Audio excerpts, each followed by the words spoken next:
Hi folks, Chris of the Polish Geek, and welcome to another video game review. A review of possibly the greatest story ever told in video games. Actually, one of the greatest stories ever told, with some of the most compelling characters in all of fiction. And we're talking about Final Fantasy VI, the game back from the days of Super Nintendo SNES. And the game was released in 1994, actually, the very year I was born, which years?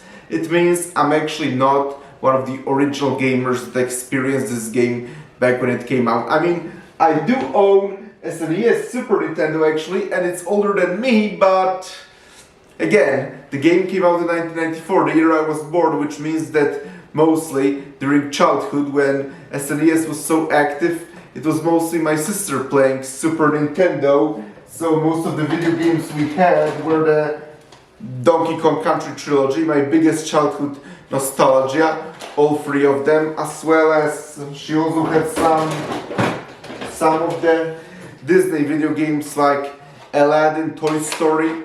So yes, which means that for Final Fantasy VI, it was not one of the original video games that I owned on the SNES. I actually played it on an emulator in my boarding school when I lived in the United States, actually, and went to boarding school there. That's when I downloaded the game on an emulator and immediately got really addicted to it. I was just like so engaged in that storyline and all, like what happens to those characters and all.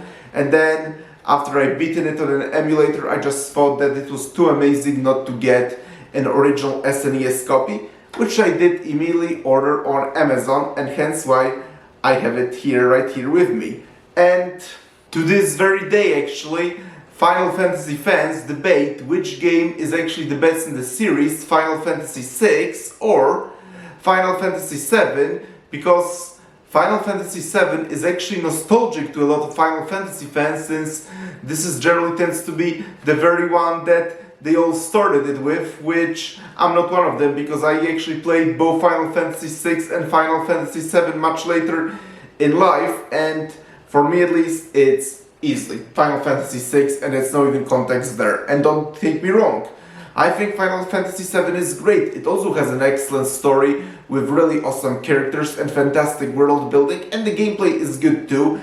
And although lots of people would say that the graphics and looks aged very badly, but I'm certainly not one of them. Like, I've been quite clear on this channel that I'm the type of guy that can easily put an old PlayStation 1 game and have a great time, so for me that's not a problem there, but for me it's no context. For me, Final Fantasy VI just easily wins in every way. Better story, better characters, like, again, for me, Final Fantasy VI is simply one of the greatest stories ever told, and if anyone told me that Final Fantasy VI is their favorite video game of all time, I would say good choice. Because I actually consider Final Fantasy VI as really a perfect contender for the greatest video game of all time, and it's totally in my top 5.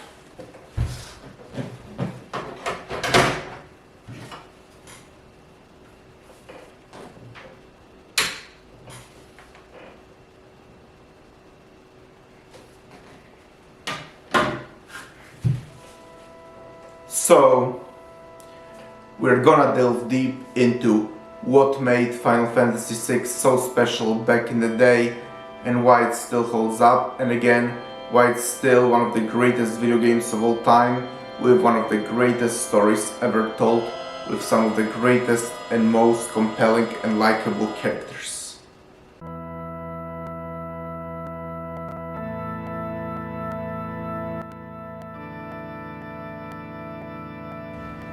Even the opening itself is already so epic. It basically says, "You're not ready for this."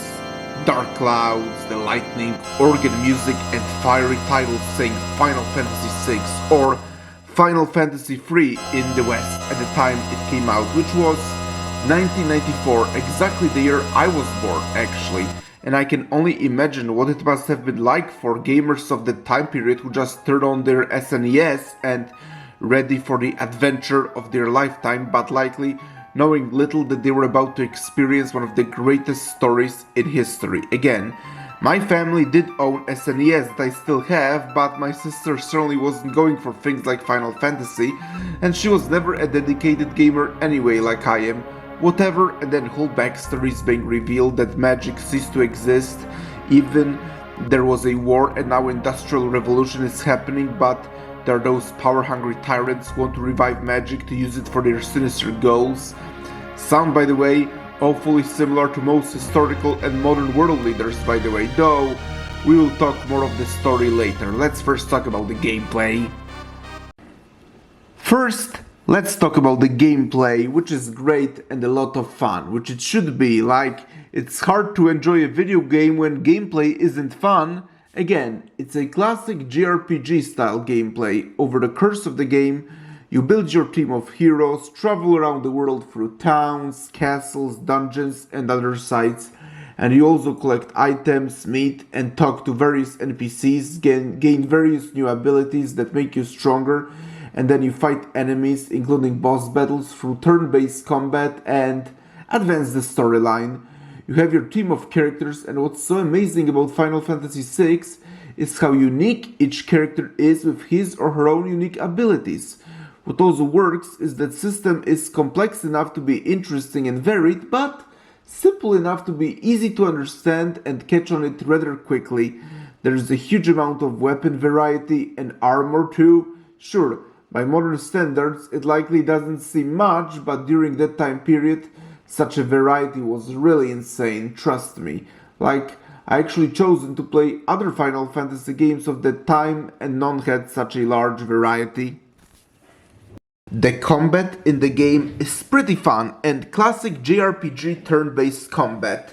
I mean, it does have some elements of real-time combat, but yes, generally it's a classic JRPG combat. The enemy designs are really cool and unique, and boss battles are great and varied and epic, and each character has his or her own unique share of skills. Admittedly, later in the game, some characters become practically useless, but maybe developers already made so much awesome stuff that they just didn't have the time to develop all characters' abilities well. Still, to me, that matters little. My two favorite characters in the game are Terra and Celes, and I will tell you more about them very soon, but they are really excellent magic users, and they are very much my go-to characters for magic, and I try to teach them every spell possible in the game. By the end, I say they are the two most useful characters. Funny, my two favorite characters also end up being the two most useful ones. And then there is Edgar, King of Figaro, whose abilities are using various unique weapons such as drill or crossbow. And then there is another very useful character, probably besides Terra and Celes, but he's more for like brute strength, and that's Edgar's twin brother Sabin, who on the other hand is easily the strongest character in the game, and he learns various fighting techniques that are very useful and take chunks of enemies' health. Again, together with Celes and Terra, I say Sabin is another very useful character. And then there is Locke, a thief, or as he prefers, treasure hunter, who's good at stealing various items from enemies, even if sadly later in the game, strength-wise, he becomes rather not that very beneficial. Like around first third of the game, it's revealed that Terra is half Esper, we'll get to that later actually, and that's when magic system is introduced in form of Espers, who can teach spells. You can assign a specific Esper with very specific spells to a specific character and then fight enemies enough times to gain magic points, and eventually that character will learn this spell. But only one Esper at a time can be assigned on each individual character, and if you'd like a different character to learn a spell, you gotta switch an Esper. Personally, again, Terra and Celes are my two favorite characters in the game and my go-to characters for magic, which yes means generally almost always have at least one of them in my party. What I also like a lot about the combat, and that's more about the visual presentation, but I really like the visual presentation of the combat. The enemy sprites are always much bigger and more detailed from the sprites of the heroes, who always have exact same sprites used on the world map, the cutscenes, and the battle system. Enemies, on the other hand, have much larger and much more detailed designs, and also, in contrast to heroes, enemies don't move during the battle system, but remain still in a specific position. I really love that. Generally, it gives the battles this visual sense of a threat that the heroes are facing, even if enemies do happen to be easy, oftentimes, especially if you level up your heroes a lot. Though, now that we've spoken of the combat, that's also where some of the game's tiny flaws come in, actually. Again, those are very tiny flaws and very forgivable, actually, and I hardly detract any of the points from the game because of them. Like, I don't actually detract any points at all, but my one tiny issue of the game is the enemy encounters. Like, they can get tedious and annoying when you use an overworld map to get from one spot to the next, and then it's generally guaranteed that you will run into several enemy encounters. Most of them generally aren't that difficult, but it is a little tedious and feels like slowing down the game.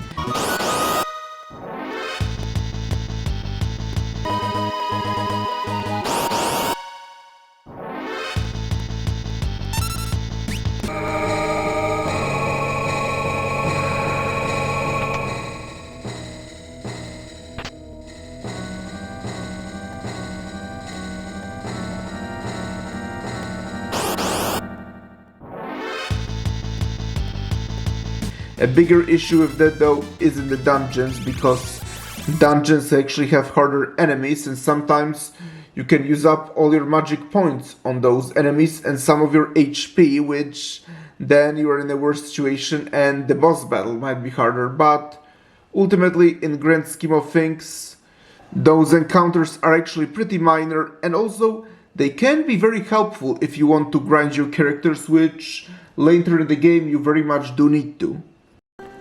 Of course, no talk of Final Fantasy VI would ever be complete without discussing the epic soundtrack. I've seen someone saying that the soundtrack of Final Fantasy VI is something that would very much fit in an epic scale movie, but I say even that description doesn't do the soundtrack justice.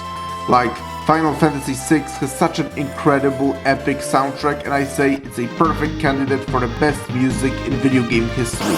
Every single piece is memorable, epic, and just so atmospheric and fitting with the game's story and epic scale. Like, music in this game feels like it has life of its own.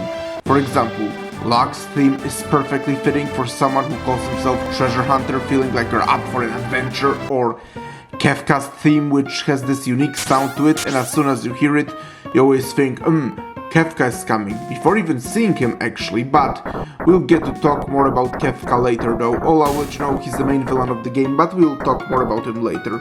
Or Castle theme, which is so relaxing and epic, at the same time perfectly fitting like you're in a castle. Also, the opening theme, which we already talked about, is an organ music, which is actually later reused much more elaborately and epically in the final boss battle, but we'll get to that later. Or the overworld map theme, which is so relaxing and you totally feel like there's a whole big world for you to explore. Even though it is kinda smaller than in many open world games, but still. Again, every single music and soundtrack in Final Fantasy VI is memorable, and it's just impossible to talk about them all, because again, every single piece of music is memorable and amazing. Final Fantasy VI, together with Castlevania and Donkey Kong Country 2 Diddy's Conquest, is a candidate for the greatest video game soundtrack in existence. Of course, what really makes Final Fantasy VI a masterpiece and one of the greatest video games of all time is the story, which I say is possibly the greatest story ever told in video games, and in general, one of the greatest and most well-written stories ever told.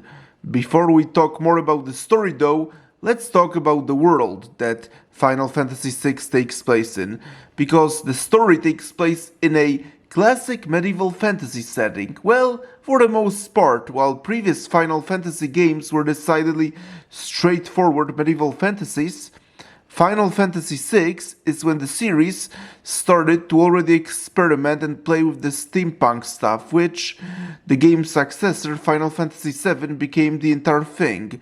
But unlike Final Fantasy VII, which fully made its setting industrial, Final Fantasy VI world is for the most part still medieval fantasy, except the Empire, which uses an industrial steampunk technology, which very much contrasts it with primitive life of most villages and towns in this game. And also, to understand what makes Final Fantasy VI so amazing is you have to understand the context in which the game was made. That isn't to say that video games that were story driven before that didn't exist. In fact, Final Fantasy IV, which around that time was known as Final Fantasy II in the West, also had a pretty good story with very good world building, but Final Fantasy VI was a true poetry breaking through. I've been saying, some of the greatest, best written stories I experienced not through reading the books or watching movies, but through video games. And Final Fantasy VI is a perfect example. Tied with The Witcher 3 Wild Hunt, I think Final Fantasy VI is the greatest story told in video games, which says a lot considering that The Witcher 3 was released in 2015 when it was already agreed among gamers that video games could very much tell compelling stories, but Final Fantasy VI was released during the days of Super Nintendo. It was released in 1994, the very year I was born. In fact, considering that I was born in November and the game was released in April, the game actually is older than me, actually. It's like over 3 decades already, and as I keep saying, I'm someone who actually didn't experience the game when it came out. I mean, I was only a little baby in the crib. How could I possibly even have any idea what video games are in the first place? I experienced the game retroactively actually when I was in my late teens, and yet I still say it's among the greatest stories ever told in video games, with some of the most likable, well-written, compelling characters ever. Like, you can see those small sprites with just nothing but dialogue boxes. Those are some of my favorite characters in fiction, next to the characters in The Witcher 3, my favorite cast of characters in video games, and I care so much about them, their character arcs and what happens to them, and not a single second of it is boring. And it's all thanks to really wonderful writing of the creators who clearly knew how to tell a great, compelling story, and it also separates characters in a very interesting, smart way that allows the player to get emotionally invested in all of them, plus it helps developing their storylines in a smart, intelligent way. This isn't just a great story, it's one of my favorite stories ever told, with some of my favorite characters, and again, tied with The Witcher 3, greatest video game story ever told. First 2/3 of the story is a rather classic medieval fantasy with powerful technologically advanced empire trying to conquer the world and extract all magic from it, and our heroes fighting them.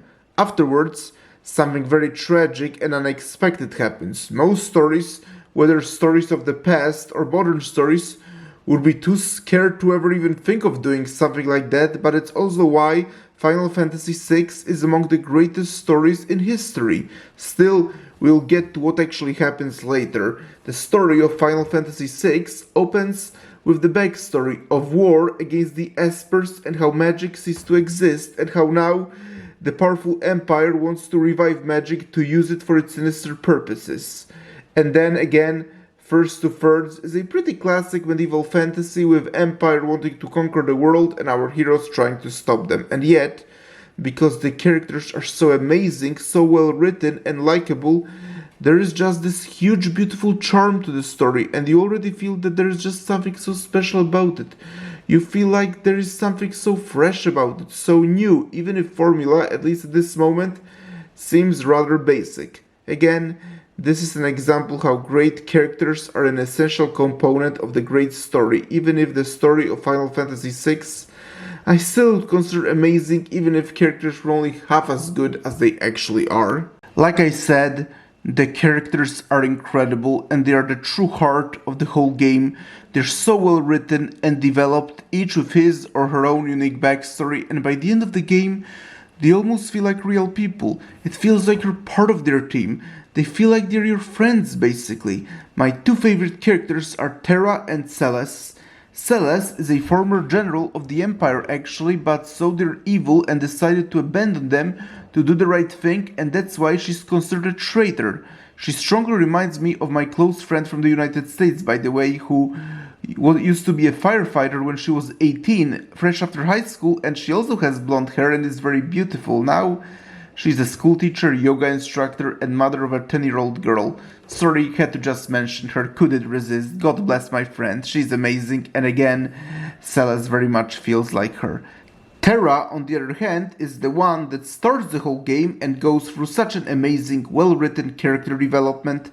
Terra initially starts as a puppet of the Empire, where she was used as a mindless weapon before being freed from their mind control and embarking on her own destiny to create her own path. It's revealed that Terra is actually half human and half Esper around the game's second act, and it's such an interesting and touching backstory, and it also explains where Terra's gift of having magic actually comes from and why she can use magic right away in the beginning of the game.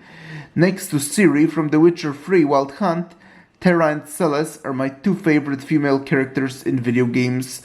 I also really love Locke, and of all the characters, I see most of myself in Locke, actually. Locke is a thief, or no, what am I saying? A treasure hunter as he prefers, but I actually like to call him an adventurer like me. And Locke is so loyal of his friends, very caring, and he would rather die himself than let any of his friends die. Yep, I love Locke and I see a lot of myself in him. And he also has a pretty sad backstory. His girlfriend was killed by the Empire, which makes him bitter. He later develops some sort of a romantic relationship with Celeste, and I think their chemistry is great. And other characters I think are really amazing are King of Figaro Castle Edgar and his twin brother Sabin. Their brotherly dynamic is awesome, and how different they are from each other, but very much love each other and care as brothers very much should. And again, Edgar is a king of Figaro, while Sabin is more like a free-spirit young man who chooses life of freedom instead. And then there is Cien, a knight of the Doma Castle, another amazing character, and the moment when the main villain Kefka poisons the water next to Doma Castle, as a result of which most citizens of Doma die, including Cien's wife and son. Such a tragic and emotional moment, and the game in general brims with a lot of those in general. And Strago and Realm are amazing as well. What I find relatable here is that Realm reminds me of my 7-year-old niece, who means the world to me. She has similar kidly lovely spirit of my niece, and even my niece has deep strong bond with her grandfather, my father.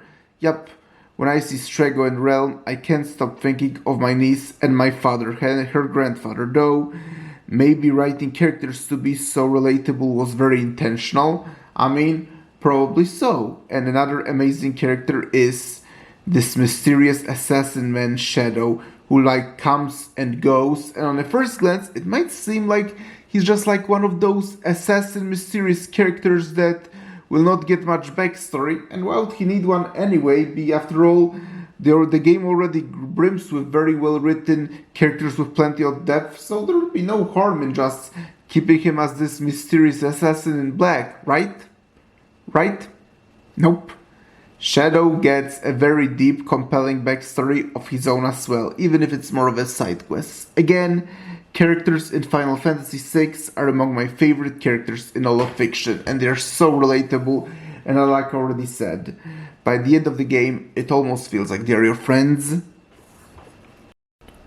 Although, such incredible characters are more than enough already to make it one of the greatest video games of all time with one of the greatest stories, and first 2/3 of the game already tell a very splendid tale that already was completely unheard of in video games in these days. I mean, a classic heroic fantasy with our heroes trying to stop the evil empire from conquering the world and extracting magic from it, but about 2/3 of the game, and this is something that if you have played the game or know enough information, then you likely already know what I'm talking about, but about 2/3 of the game, and now we're getting into gigantic spoiler territory, because about 2/3 of the game there is a level that is seemingly the final one, and it's structured this way, but the main villain of the game, Kefka Palazzo, actually succeeds in his goal of not conquering the world, but destroying it.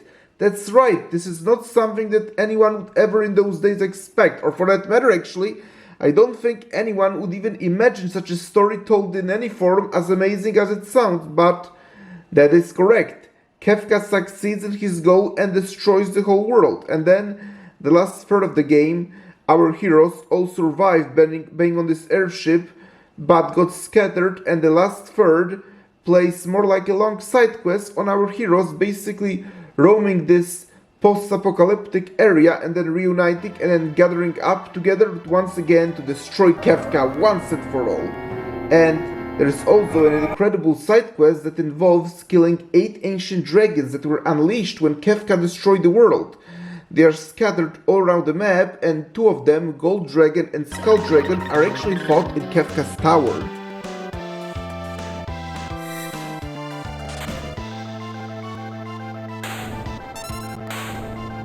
Speaking of Kefka, I think he's a really incredible villain and a contender for one of the best villains in video games, and certainly among the most evil and diabolical. And I love how Jeremy Jahns described him perfectly. He basically described him as a combination of the Joker and Darth Vader. Like basically, what if the Joker had Darth Vader's position in the Empire and Darth Vader's powers? Like, couldn't describe Kefka better myself, honestly. And his theme is also amazing, giving this feeling of a jester but also being mysteriously creepy, like it's comical and creepy at the same time.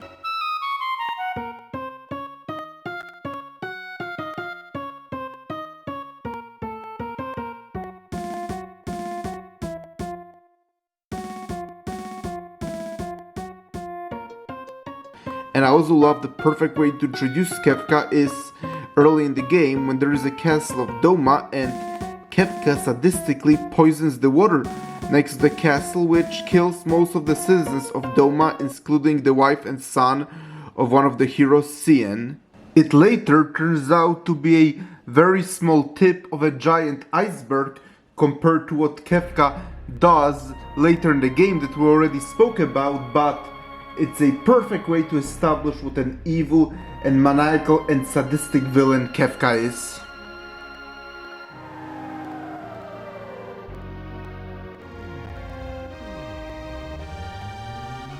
I adore the story of Final Fantasy VI, and my favorite thing about it is ultimately the theme of love, strong bonds, friendship, unity, and teamwork, and how all those characters we've been talking about are so different from one another, each with a unique story of his or her own, and they all form a team together and none is more important than the other. Like, they practically start loving each other like family, and they're all equally important and they are all main characters. The final scene at the top of the tower in the world of Ruin, where our heroes all come to face Kefka, who goes on a nihilistic long speech how love and emotions are all pointless, but our heroes easily defeat him with words to show him how much value life and friendship truly has, which a monster like Kefka could never comprehend. Each basically summarize his or her entire character arc throughout the story with only a few words. And then, epic final boss battle with Kefka ensues, possibly the most epic final battle in video game history, with all things that happened before, all evil shit Kefka has pulled through, all our heroes uniting together against him in their love and friendship, and then the battle, almost like a climb from hell to heaven, and Kefka becoming practically Lucifer with his splendid purple angel form. And don't even get me started on an epic organ music, which is not only fitting, but it's easily my favorite final boss theme in history of gaming. Like again,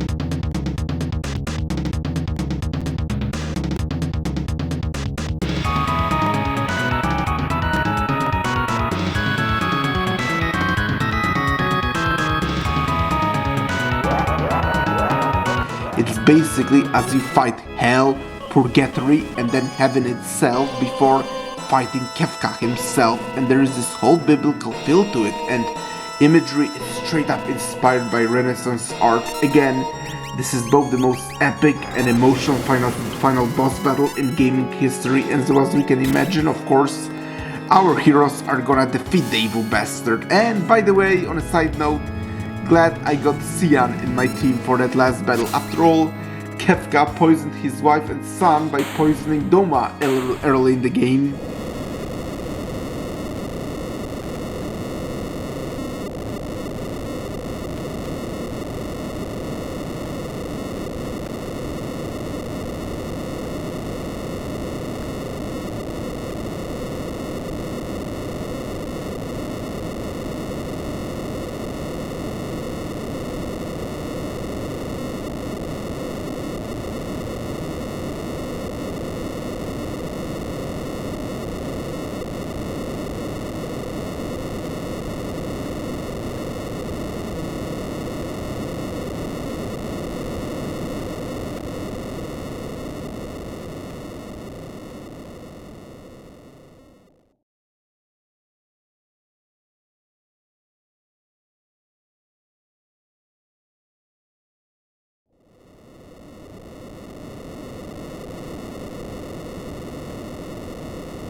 My friend from United States, a fellow Final Fantasy fan, would love a Final Fantasy VI redone with modern 3D realistic looking graphics in real time. And there are several fan-made trailers of that actually, and if you see the comment section, they are basically filled with people very much desiring for Final Fantasy VI remake with modern 3D graphics, but, and I will give a credit, some of those do actually look pretty good. They did a very good job with that, although in modern days, who knows, maybe this actually all AI.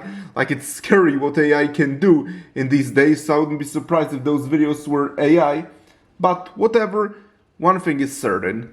Most fans are very much begging for a Final Fantasy VI remake with modern 3D graphics. But what do I say to that? No! I'm done with this idea of pointless remake of things that are perfect as they are. Again, we don't need the same story told with modern 3D looking visuals. If anything, it makes more people lazy and try not to play old games. Again, it's this close-minded belief that 3D clear visuals are the best, but this game alone completely debunks that myth. And no, I don't want a live action series, especially I don't want a live action series actually, or even an animated show based on that either. It's a masterpiece story that deserves to be told only once and experienced the way it was originally meant to be experienced. Once and only once. The characters are so incredible that any slight change would be a disservice to them. Moreover, in live action, I don't think that there are any actors in this world that could really do those characters justice. So no, I don't want a 3D remake, I don't want a live-action TV show adaptation, or an animated one for that matter. Leave that story alone. Final Fantasy VI is a perfect example of a story that shouldn't be touched and a game that absolutely should not be remade. Furthermore, I will also add that by recreating those sprites in fully rendered 3D models of those characters, actually destroys some creative visual imagination we can create in our personal headcanon for those characters, which is something I am very much doing. So, kind of like when you're reading the book and then you read the description of the character and then you basically visualize an image. So once again, no, Final Fantasy VI absolutely shouldn't have a 3D remake. It's one of those things that's perfect as it is, and doing it a remake, in my opinion, would very much do a disservice to it. Although I do acknowledge I'm probably very much in the minority with this opinion.